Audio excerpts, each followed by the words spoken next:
Hi, welcome to another episode of Human Range, My Life, My Journey. Guests featured have traveled on many different and unusual paths to be where they are today. Our lives are masterpieces in progress with many changes, edits, and unexpected surprises along the way that are often unseen and unheard of by others when we're just looking at a slice in time. My guest today is Dr. Shen Loh. He is most well known as a math professor at Carnegie Mellon University, and he's been there since 2010. He's also the national coach of the winning USA International Mathematical Olympiad team since 2014. Our conversation today, though, goes beyond math and education into human development.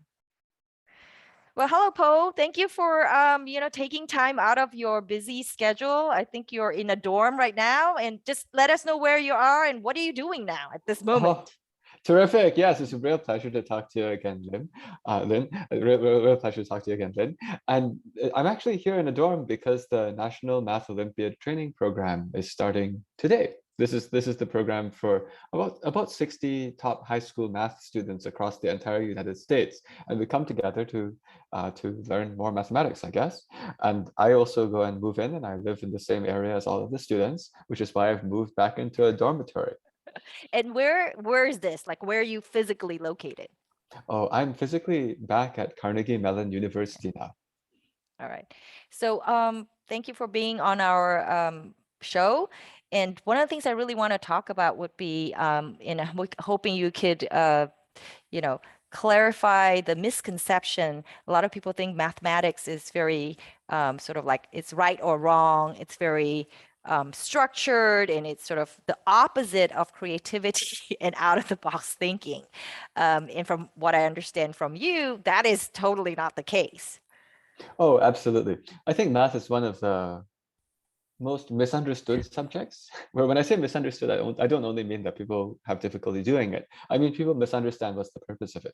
You see, I think that the point of math is it gives you a way of thinking about very complicated things in the world in a crystal clear way that can help you see new solutions that never existed before.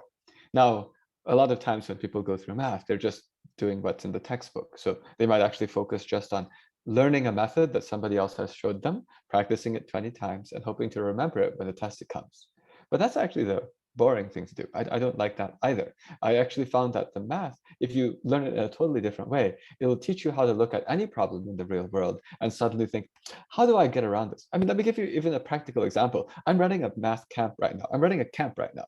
It has 60 students. COVID is running around right now. How do you manage a camp with 60 students and not have COVID run out of control? Well, there are policies we can set, and I certainly set some policies. But then just earlier today, I sent a message into this community of all these 60 high school students, math students, saying, let's think about this as mathematicians and let's solve this whole problem together. You obviously don't want to be stuck, quarantined in your room for 7 days, which is what happens if you test positive.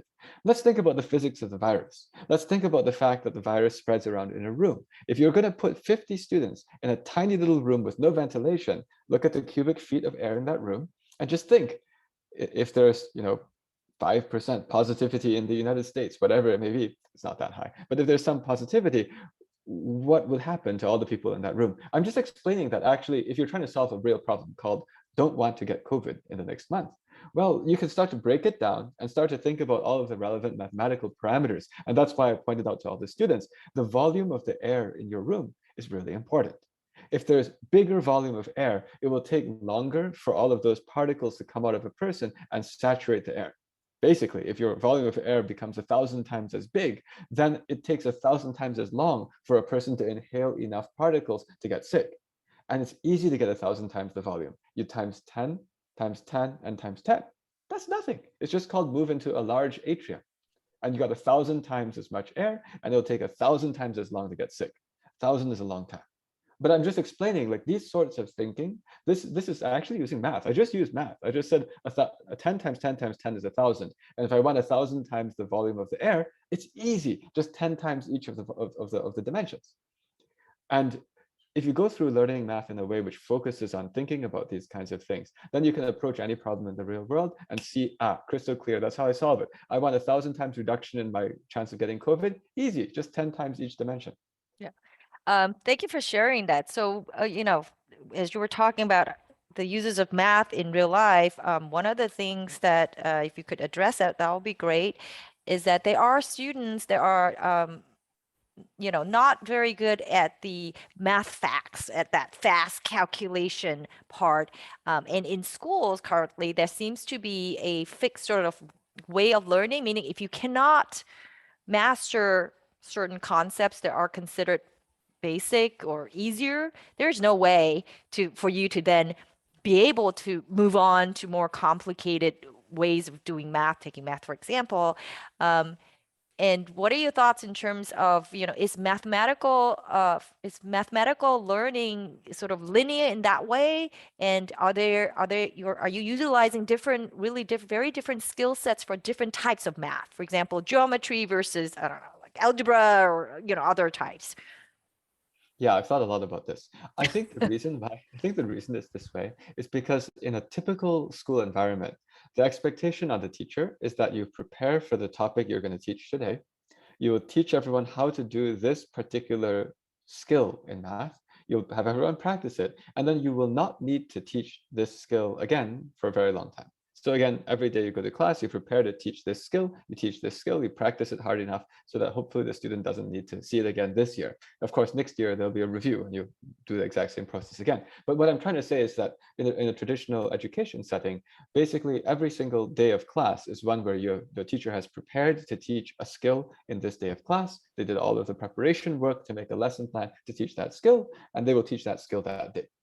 That's actually not how I teach, and that's not how I work with. I run an online school. That's not how we teach at all. The way we teach is every day we'll start with a problem. The problem is going to involve a lot of different concepts at the same time. The problems are specially chosen, so if you've done all the problems, you'll learn all of the mathematics. But now, every day, we will learn whatever math skills are needed to solve this problem, where that might mean reviewing skills that you forgot. And it might also mean that the students might generate a line of inquiry that goes into a totally different direction than what the teacher expected. But then we will just go and continue answering it. Because you see, the way that I teach at my university and the way that all of our online classes run is that the teacher asks a question saying, here's the problem, we want to solve this. I'm not going to tell you how to do it. Brainstorm any idea you want, any idea across all of mathematics. So suddenly the question is not, as a teacher, prepare for this topic. As a teacher, it is prepare for all of mathematics. Anything could come at any moment across the entire spectrum of middle school competition mathematics, which is actually extremely broad, way beyond normal textbooks. So everyone who's leading this, at any moment, if there's an idea about Fibonacci numbers, you go. If it's about divisibility by 11, you go. If it's about factorization, you go. If it's quadratic equations, you go. Anything. Now, once it's the whole playing field that goes, suddenly the students start to learn how to think in totally new ways, where they say, here's a problem. By the way, in the future, the problem is called how to not get COVID, right? It's just, I'm saying you start with the problem. When you start with the problem, you discover that you can use all of the innovation, all of the ideas you ever had. And the role of the teacher is that no matter what idea comes up, if suddenly someone wants to use something about the quadratic formula and people don't remember it, quadratic formula lesson time. Let's go. Here's the quadratic formula lesson, cooked fresh. Now, by the way, this is not what's usually done. This is actually fairly difficult to do. Yeah. But if you're able to work in a way where there are people who can guide you, taking any topic in math at any moment in time and guiding you through it, then the students just learn that you could just use all kinds of ideas. Yeah. And then suddenly they won't think that way that you Yeah. just said. And that's also, then, jumping into, we're all connected, from a smaller context to our larger environment. From what you're telling me, that completely makes sense to me. Now, then comes the other problem or issue would be, well, teachers are not being taught that way. So in order to teach that way, there's this lack of teachers that are currently, well versed in this way of approaching mathematics through a more problem solving way where there are many, many pathways towards that. And my understanding is that you have this new program whereby, you have thought about, okay, obviously you need teachers. Have a lack of teachers that can do that. And can you just explain and share with us the new thing, the latest project among all the many, many different projects that you're doing? Oh, sure. So actually, I want to emphasize this is something where you are absolutely right. The difficulty is how do you find enough people to do this? Because by the way, I've met a lot of amazing teachers in my life too. Some of them affected me very much. So we're lucky that in this world there are actually teachers who do this kind of a thing. It's just unfortunately not huge number of them. Now, what I saw was the problem was that actually there are plenty of people who could do this, but they're not choosing to be teachers. Just to Yep. be completely frank, there are people who are brilliant math competition superstars. In fact, they're all downstairs right now, right? I mean, from where I am right now, there are all of these people who did really well in their school, their city, their state math level math competitions. And unfortunately, in their life, they just choose not to be teachers. And so this is a lot of talent that has never been entering the system. And of course, there's a lot of just a second. And of course, there's also a lot of value in helping to empower existing teachers. That's why I also support a lot of efforts to do professional development. I actually work with a program funded by Jim Simons. It's called Math for America, where every year I'll go to New York City to help teach deeper math content knowledge to interested math teachers. And it's amazing, right? But I wanted to find a way to run this at large scale.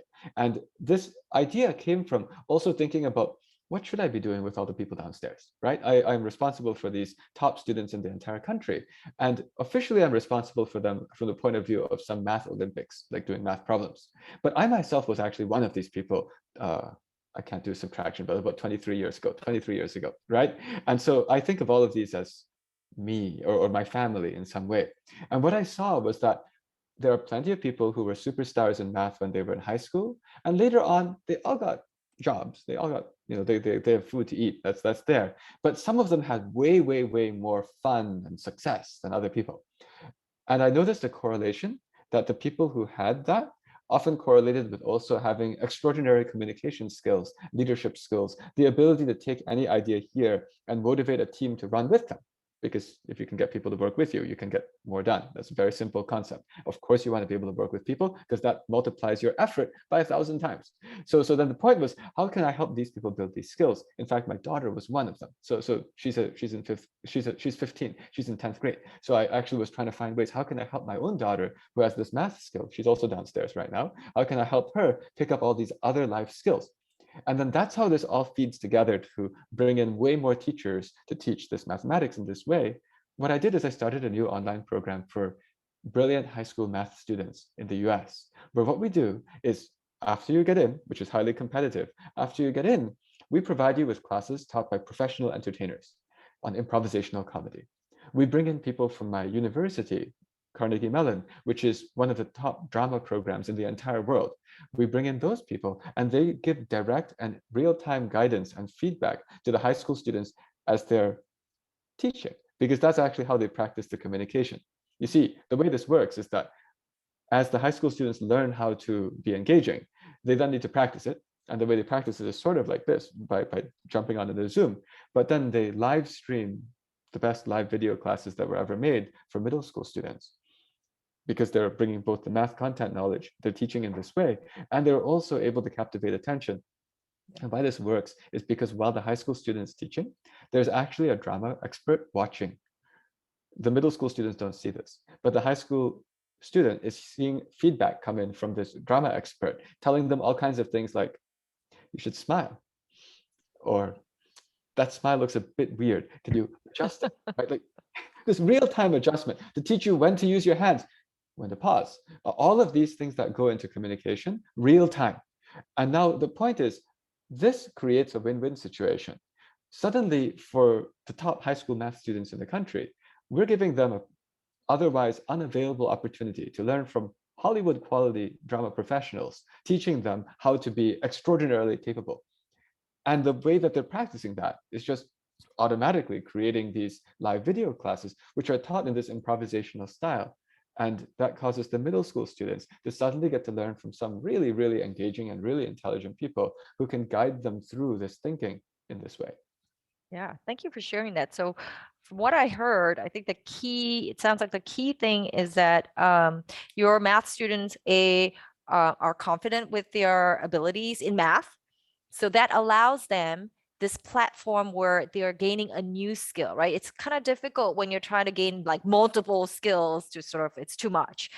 So you're taking kind of leveraging off students that are really good at math already to teach them other skills that are not directly related to math, but that are also critical for lifelong health and well-being and sort of like how to be successful in the real world, once we get past the learning and sort of in school stage. And that's wonderful. And no one's really doing that, especially sort of when you think about athletic programs. That's exactly what you're doing just for math, where the school recognizes this talent.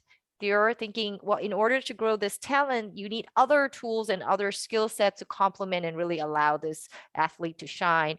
And it's great that you're doing that within mathematics, because I'm not aware of any other program that would allow such students to gain valuable skills. And communication skills is one of the key, what they call it, industry 4.0 and education 4.0 skill sets in the future. And it's so great that you're already doing that. Do you have plans to, is this how scalable is this? And, do you have plans to like, how do you like, we need more people to be doing it sort of like everywhere? Oh yeah, this is very scalable. Actually, also you said very well in the sense that what we're doing here is we're taking people who already have a very strong base in something and helping them use that to springboard to get another very strong base. Yeah. You see, because the only way to be able to match with a Hollywood quality drama instructor is if you actually also already are distinguished in some way. It's not like everyone can access that person, if that makes sense. So Yeah. it's like you unlock the capability to access this kind of person, which most people in the world would never get to learn how to perform from. You get to unlock that because you came from another strength. To give an idea of how scalable this is, maybe it'd be useful if I just play a very brief raw video capture of what this class actually looks like. Yeah. I think I can share screen through Yeah. Zoom, maybe. I hope so. Let's try it. Let's try it. Yeah, because once I show it, it'll give you an idea of Yes. why this is something that can scale really big. It's because actually, it's not only for the high school students. From the middle school student and elementary school student point of view, these classes are actually pretty compelling. So what I'm about to show That's you. what I was thinking. Like, to me, it's more like, okay, we need to scale it, not just for high, like all the way, right? So that there's that Oh, yes. continuous learning that's in a cohesive way where you can continuously learn. Absolutely. And the reason why this works is because for that big base, which is the middle school and elementary school, it actually is a very, very compelling online course. So what I'm about to show you, I'm about to show you a live video, not a live, it's a video capture, raw video capture of a previously live class. That's the important detail is to say this was recorded live, which means that there was no post-processing, no editing afterwards. We are actually capable of delivering a math class exactly like this live. Okay, and so I'm about to go and share just this other desktop here. Share, oh, let's share this thing, optimize for video clip. Maybe do this, see if this works. Okay, and I'm going to share a video. And what I'm going to do is I'm just going to start playing. And this is what happens when you open a Zoom and you suddenly see 2 or 3 high school students talking to you. Ooh, we got one of your problems, Eric. All right. This is mine. Oh, I love this. Is this gonna be painful for me? All right, this is pretty short though. It's not as painful as last time. All right. Cylinder is height 4 and a base radius of 12. A cone is constructed with the same base radius and same total surface area. What is the height of the cone? Oh boy. Okay, I thought it was gonna be one of those problems where it's same base, same height. But no, you decided to make it harder. So You know what was harder? Coming up with the numbers so they'll actually work out to be very like nice integers. And all that. I'm sure you did that very, very quickly. It did not. It was Okay. it was at like 11:30 p.m. It was not fun. So we have base radius 12 and a height of 4. This is drawn very poorly to scale, but that's okay. So we're given that. Okay, I just stopped the share, but did that thing show across the share? Yeah, it did. Yeah. It did. I was able to So- see everything, including the live drawing, like where Yes. he's drawing it live on there. Yes. The other thing I did notice too is, which looks different from the other, from what I've seen, is that live streaming of content right in the middle. So if you could like kind of share with our audience, what was that and how did that come about? Yes. So the important thing of what you see here is that there is nothing else that looks anything like this on online education right now. That's because if you look at my past history of things that I do, I like to make new things. And this is how I decided to finally enter the game called live video online instruction. I said, let's not do the way that everyone's been doing before. A Zoom call with a tiny teacher in the corner and a giant PowerPoint is just not compelling. We know from experience, I have kids, that has taught kids how to pretend to pay attention while actually watching YouTube videos at the same time. So I did not want to do that. So what you see here is I actually was thinking, how do we figure out what will actually captivate the human psychology? Like the middle school student or elementary school student, what do they want to see? Actually, they want to identify with emotions. That's why the face of the person teaching is huge. It's because our faces are how we communicate. But then suddenly you need to be able to draw on top of your face. Actually, that's why their lighting looks like professional YouTube stars. I It's saw because that. I was like, whoa. yeah. By the way, that got done because this also shows how I think. I didn't want to myself tell middle schoolers, I think you'll like this. No. I just went and bought a couple $100 worth of lighting equipment and sent it to one of our high school students and said, go and play. Make this into the thing that you'll think is the most compelling for people who are only 3 years younger than you.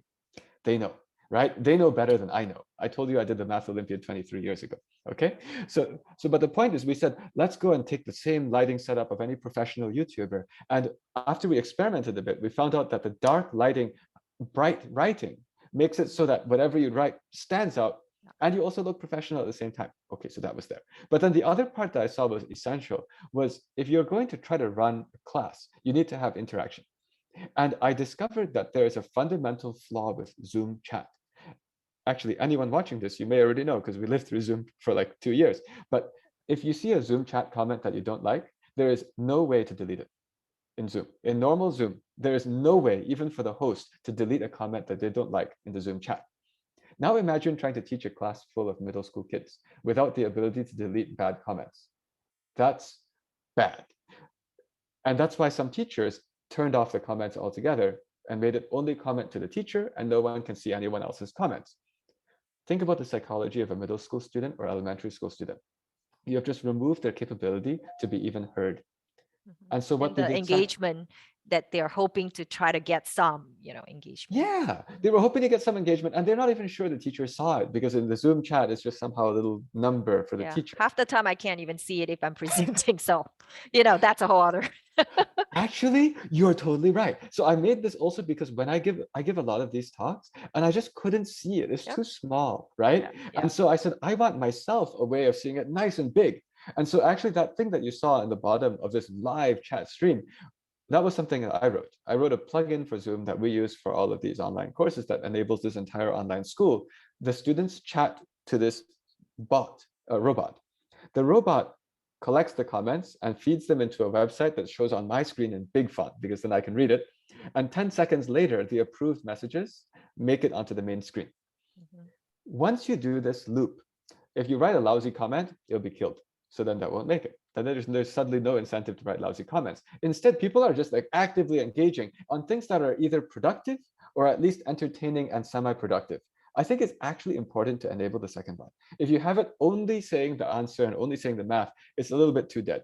But if you start to have a few like occasionally interesting comments, some parents said, but the kids, they're just doing the chat. And I said, then don't you realize they're actually on my tab in my Zoom watching my class? I would much rather have that than them lying on the bed and not paying any attention, right? Yeah. It's already a win. And what we tell all of our teachers, all of our high schoolers who are teachers, we tell them all, you want that chat to just be going nuts. If the chat's going nuts, you're doing a good job. Yeah, because that shows the engagement, right? That somebody is bothering, the students are bothering to put in input. So in terms of like the approved messages, is that something that's done manually or there's a little bit going off tangent, but algo that's like, figuring out what's a good comment and what's a Yeah, I like to use computers whenever possible. I'm actually also a technology guy, even though I do math, but I'm a technology guy. So actually the way this works is that every message is auto-approved after 10 seconds, automatically yes, unless it's killed. But if it's killed, you lose 1 reputation point. After you lose reputation points, there's a chance that, not a chance, after a while, you just can't get any messages auto-approved. And so this actually creates a game theoretic feedback loop, which makes it pointless to bother saying nonsense. If you say nonsense, first of all, it will not make it to the screen. And after doing it 3 times, none of your messages will make it to the screen. You just put that little piece in, and suddenly the kids, the middle school kids, have no incentive to do it. So they don't bother. But on the normal Zoom chat, they know that if they write some nonsense, the teacher might yell at them, but it's still there for everyone to look Yeah. at, Yeah. right? So Yeah. they still Which got is, their yeah, joy. it's a reinforcement of the negative behavior, which we don't want to. So what you're doing is Exactly. really helping to filter that out where you're not getting any attention, right? Exactly. Because, negative attention is still attention. So that's, yeah, Exactly. on that. I love that. Is there any way for other your plugin that you wrote for Zoom? It's like, can that be applied to other places, or is that something that's within your program that? Yeah, so it's really for our program, but I did share it online. If anyone wants to use it, it's zoom.poshenlo.com, zoom.poshenloh.com, and there's instructions of how to set it up. You're welcome to use it.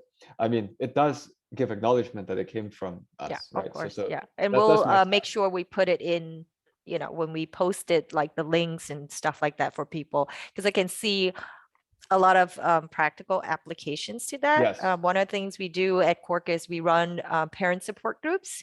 So same thing, we have we have the issue about a filtering chats where sometimes it just goes off tangent to the conversation at hand, so that I could see not just within a parent support, it really could be very valuable for a lot of things. So Oh, thank this you is for good. creating that, because I will be trying that now, because Awesome. I was like, oh, I think that's again very applicable to a lot of especially online engagements that Awesome. are increasingly having to happen. So I'm gonna definitely try it out and see Yeah, what happens there. I'm happy to hear that. Ooh, I also want to continue a little bit more about the Yes. scalability thing, just because I got excited about all of the Yeah, details because and that's really important. Yeah. Just talk about within math, Yeah. So the reason why this is scalable is because, well, what you just saw simply does not exist anywhere. Whenever I make something, I want to make something that's not just a little bit better. It just does not exist. There's nothing in the world where you have this live chat going. There are people who are live streaming, drawing on the screen, where the people have learned how to perform and where they actually look interesting. Like that's what we have here. So all of this was put together. And by the way, those people are super geniuses too. And the reason why this all works is because the incentives all line up. That's where the scale comes in. Because from the high school student's perspective, what do you get? You actually get to learn all of these useful skills. You also get to practice being that star. It builds confidence like no tomorrow. And by the way, because the classes are not free for middle school students, something like this, again, people pay for other stuff that's not anywhere close to this. So the middle school students and the elementary school students, they pay. Then suddenly we turn around and then we pay the high school students. So actually, from the high school student perspective, you also don't pay anything. You get paid. Yeah. That means that suddenly I'm actually right now drowning in high school students applying to join this, drowning, because it's just pure win for the high school student. Yeah. Yeah. And the middle school students, well, we could then teach hundreds of thousands of them. Mm-hmm. That's actually how scalable this is. Before, it was hard to go and find out, are there people like the people who you just saw, would they have been willing to work as a teacher for a 40-year career? Actually, maybe not. Actually, the people here might not have those plans. However, would they be interested for 2 years of their life while they are getting intensive training from Hollywood level drama professionals to teach them how to be extremely impactful in their life? Would they like to do that and simultaneously produce these math classes? Actually, it's fun. Yeah. And Yeah, definitely. And it's the whole point is everyone within that system benefits. I think that's right. yes. I think that's what allows it to work, because if you're expecting certain people within this system to benefit only and some would so-called sacrifice, it's not going to work in a sustainable way. So what you're trying to do is find ways where every component, each one of all the people contributing to this system is benefiting in some way. And that's the only way I can think of that would create a more sustainable type of program or whatever it is that we're doing, on that. Yeah. Yes. So can you just share with us a little bit about, for parents that are thinking about, okay, that sounds interesting. I would like my, children to sort of create more of the out of the box thinking. Did any part of your own upbringing or history kind of, is it maybe this is just a you thing, something unique to you, that's why you're thinking out of the box? How can parents nurture that out of the box thinking and creativity, in your case using math or other cases in their children, that seems to be what's lacking, or sort of we're not allowed to do that, or we're discouraged to do that, whether it's implicit or explicit. The messaging we get is, just this is the right way and you just do it one way, and that's the, the only way or the right way to do things. Yeah, so I think that upbringing is important, right? So I grew up in a different era. As I mentioned, I was 23 years ago that I was on the national team for the US for math. But in that era, you learned by thinking yourself. Today, the big difference is that if you want, you can actually take cram classes, which will just tell you how to do every problem under the sun and give you 20 practice problems per topic. And if you do that, in my opinion, that will just deaden your creativity, because you will just get used to thinking that the way you get better at something is you find a teacher who already knows how to do all the questions in that area, and they'll drill you. And a good book, actually, funnily enough, a good book is one that is comprehensive and systematic. Those words, you want systematic, you want to have enough practice, and then after you do it, then you don't need to do any more thinking. That's what people want to do nowadays. And that's how you make it so people don't think outside the box. But a long time ago, you wouldn't do that. You just go and say, here's a problem, I don't know how to do it. Think about it. And then you just enjoy thinking. Early things that I got were influences from my parents. My mother was teaching us in I'd say, a bit more traditional way, because she previously was a math teacher in Singapore. And so this was Is she Singapore from in the Singapore? I'm 1970s. sorry, because Oh, I'm yeah. from Singapore. I didn't hear that. Yeah. That's the first time I heard about it. Okay. So I saw your last name, Lim. And so Yeah. that's why I Yeah. guessed that you were. My husband and I are both from Singapore. Yes. So my parents are from Singapore. My parents are from Oh, Singapore. Yeah. And they left Singapore in the 1970s. So okay. that was a much different time than today. Maybe today they wouldn't have chosen to leave, right? So, Oh. but well, who knows? But in the Yeah. 1970s, it was still, it was not yet as fully developed as today. Yeah. Yeah. So when my mother was teaching us, she used more traditional approaches. But my father is a statistics professor at the University of Wisconsin, and he does research. So when I was in late elementary school, he started to say we should not just think about quick questions. Let's think about some deeper, longer questions where you have to be creative. And they also did another funny thing. They took us to a furniture store to buy chairs, and we sat on chairs. And I didn't quite understand what was the point of this, but they were trying to find a very comfortable chair where you would sit there for hours and enjoy sitting there and not really want to get up again. And the chairs they had to swivel, they had to rock, they had to be comfortable. And the idea was find a chair that you're enjoying sitting in and thinking for a long time, because that'll encourage you to think for a long time on something. Yeah. So jumping in on that, what your was it your dad or your mom or both of them? That was my dad's idea. Okay. So jumping in on that, that ties into what we talk about when we talk about strength-based approaches to education, is that creating that environment that would encourage more of the behaviors that you would like, right? Like what you said, if you have a chair that's super uncomfortable, which by the way, I'm sitting on one. It's like, okay, after a while, that's just so distracting to me. Even if I'm doing something I'm really interested in, it's just like, I need, and it disrupts my thought process. Yes. So that's just to support your dad's thinking. I do that too. We used to have people working in an office, right, physical office. So I made sure that the chairs for the employees so comfortable, right? And me too, because I sit there. That's why I usually sit there when I do most of my work. I just enjoy being somewhere where you sit down, you get in the zone real fast, and you just go, go, go. And eventually you're just thinking, I don't want to get up. I just want to do one more bit of work. Yeah, no, that's very, he's already ahead in terms of that's, nowadays people are within education sort of being more concerned about our physical and social emotional environment where they do impact the other obvious stuff, that how much impact that creates. Like if you're in a room and you have let's say sensory sensitivity to light, and you have this ridiculously bright room, for that child that's not going to be conducive. In fact, that's probably going to be very distracting to the child. So what you're doing is that. Yeah, awesome. I know that you also have other, how do you go from projects to projects? Because your previous project, which is the COVID app, is so different from this. And how do you have like tons of ideas coming around, and sort of then, how does your brain work?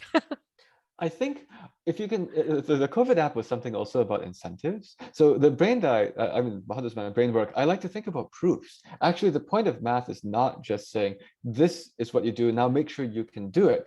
Actually, the point of math is figuring out what should you do, and then maybe tell a computer or tell someone to do it.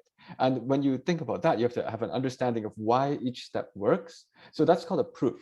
So my mathematical training is all about proofs. So actually, this thing I just told you about a new way to do education, that's a proof too. I just explained how every piece of the system, the incentives all line up for the high school. They all line up for the middle school. They actually also line up for the drama person, because it turns out that if you are someone trying to make it big in Hollywood, oftentimes you will move to LA. You'll try to find some job, waitressing, driving Uber, something, while you keep auditioning, and auditioning and auditioning. And if you can have a stable job while you do so, you can aim for bigger things instead of settling to just be in a Walmart commercial, right? So you actually want something that's stable, interesting, and maybe related to what your expertise is. Bang, I've got a ton of high school students who need to learn these skills. We have more interesting than Uber, right? And we have also much, much bigger mass. The question would be, let's say you have students who are, have you thought about, you know, um, creating this program, maybe not just for math, but sort of more in general, if there is enough demand for students that want to create those skill sets, I have like that started to. collaboration with the, drama department, right? Because that's so, I guess most people don't think about collaborating between math and, acting or something.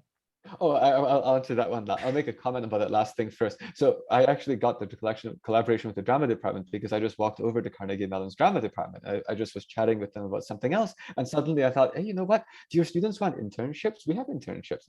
And then after we had this conversation, the person I was talking to said, it's strange. We work at a university where the drama is super good, the technology is super good. But she said, we rarely have people coming over from the other side.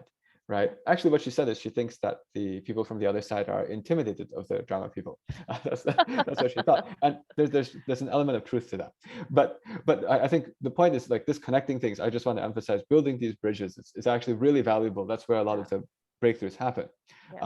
Yeah. But for bringing this to other fields, it could. The way I am here is that I sort of like to aim for a big problem and just solve it, like crush the problem, right? So this problem, we see that we could run this to the scale where someday we're teaching the top 10% of all math students in middle school in America.